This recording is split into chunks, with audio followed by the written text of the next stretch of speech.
एक गांव में सपना नाम की एक लड़की रहती थी। वह गांव के लोगों की बकरियां चराने जंगल में जाती थी। लेकिन कई महीनों से वह गरीबी में अपना दिन गुजार रही थी, क्योंकि गांव के लोगों ने जानवर पालने बंद कर दिए थे। अब शहर में जाकर ही नौकरी ढूंढनी होगी। अब यहाँ तो कोई नौकरी नहीं मिलता। उस तरफ सपना नौकरी की तलाश में शहर पैदल ही निकल पड़ती है। हाथ में सिर्फ एक पोटली थी जिसमें उसने खाने के लिए कुछ रोटियां रखी हुई थी। उसे जहां भूख लगती वो पोटली खोल के रोटी खा लेती थी। चलते चलते सपना काफी थक गई थी। सपना रोते रोते एक पेड़ के पास जाके बैठी और पेड़ की जड़ों पे उसके कुछ आंसुओं के बूंद गिरे। तभी अचानक पेड़ में से एक आवाज आई, अरे कोई है जो मुझे थोड़ा सा पानी पिला सके। सपना तभी ही उठ के इधर उधर देखने लगी। इधर उधर उसे कोई भी दिखाई नहीं पड़ा। सपना झट से गई और पानी लेके आई और पेड़ की जड़ों में पानी को डाल दिया।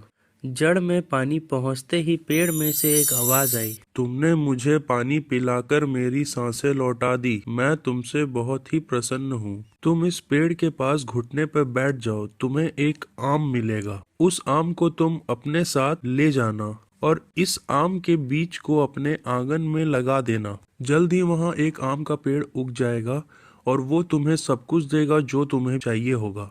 सपना जब घुटने पे बैठती है तो सच में उसे एक आम मिलता है।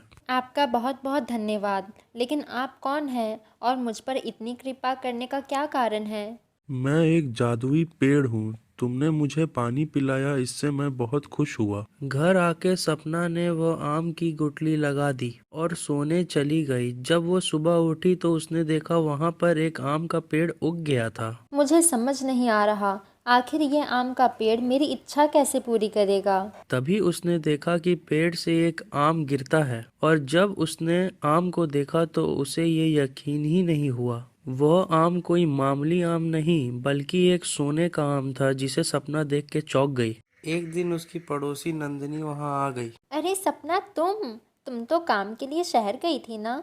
इतनी जल्दी कैसे वापस आ गई? हाँ बहन, गई तो थी, लेकिन रास्ते में ही कुछ तबीयत ढीली लगी तो लौट आई। अरे तबीयत खराब थी तो डॉक्टर को दिखा लिया होता।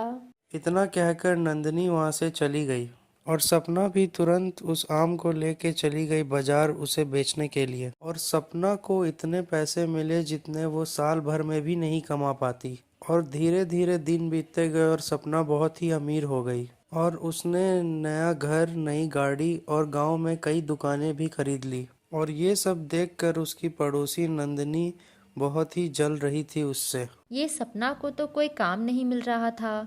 इसके पास ऐसा कौन सा खजाना आ गया जो इतना हवा में उड़ रही है?